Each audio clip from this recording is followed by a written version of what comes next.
Greetings, fellow Kenyans. It's early Tuesday morning, day is breaking. It's summertime, so you try to start early so that I can finish by about noon. I want to be out of here because it's going to be hot. Literally, jua kali. I'm going to finish this project that I started yesterday. I need to drop this engine and transmission and change the transmission seal that's leaking everywhere. I'm going to try to stay on point. My point has always been on roads and infrastructure. I like to travel, and I travel a lot. And let me point out something that's going on behind me here as far as infrastructure goes. And that is why I'm really mad about the roads in Kenya, because they hinder my travel. I like to drive, and drive a lot, and fly too. Out here behind me, they're replacing the old gas pipes. The old gas pipes used to be metal.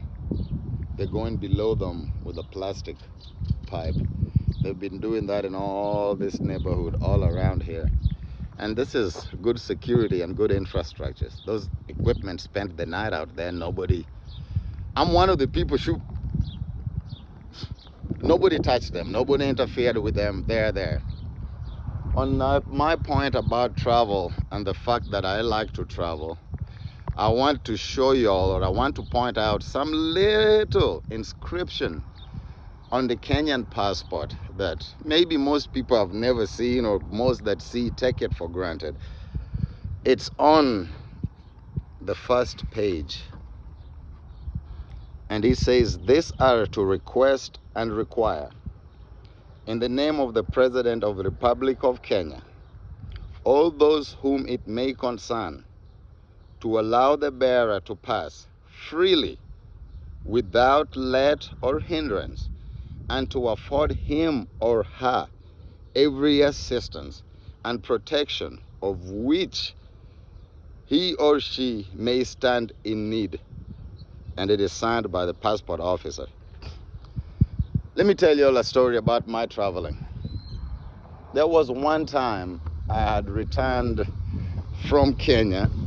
I was bearing that Kenyan passport, and I'm not a saint. Let's get that out in the open. And due to some faults of mine and some mistakes I'd made in the past, I got detained when I got to DFW airport, and I was held in immigration custody. And one of the things they offer you is at least one telephone call to a close relative, and then your embassy. And when they asked me if I wanted to call the Kenyan embassy, I flat out said no. I refused. I call everybody except the Kenyan embassy. And do you know why? Because before I went to Kenya, I had sent money to the Kenya embassy in New York to get my passport replaced. I never saw the money, and I never saw my passport. I traveled to Kenya on an emergency travel document. I did manage, after a lot of heck in Kenya, to get my passport replaced, and that's why I traveled back, and that was before your regime. My point I'm trying to bring across is that you have a lot of power. I don't know if you realize that, or maybe you do realize that, and you're using it blatantly and very arrogantly. I'm not a very conflicting person. I mean, rather, I don't like conflict. But when you meet me with confrontation, oh my God, I'm going to answer you with confrontation.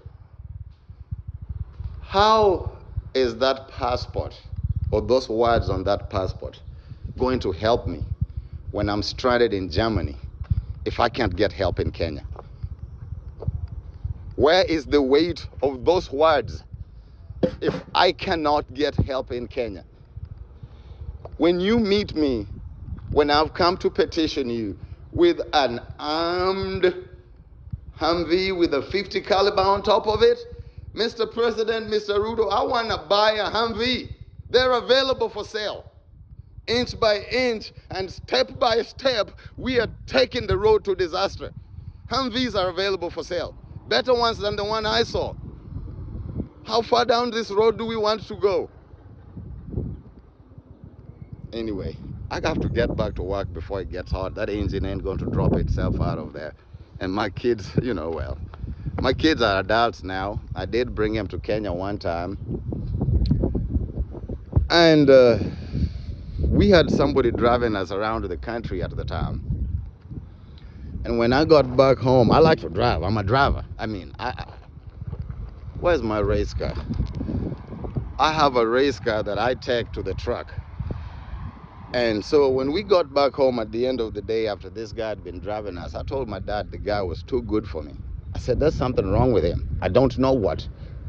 About 3 months later, I found out that the guy committed suicide. The point I'm trying to bring across is that the generation that you were dealing with, they are hopeless. They're highly educated, but they're angry and very hungry. And Mr. President, you can't stop that with bullets. And a light and hope is also something that once people see the light, man, I don't care. You can't put them back in the darkness. We live in the age of the light. And you're trying to put us in the darkness. I'm not a president. I don't know what, and it's not in my position to advise the president what to do. But I would back down.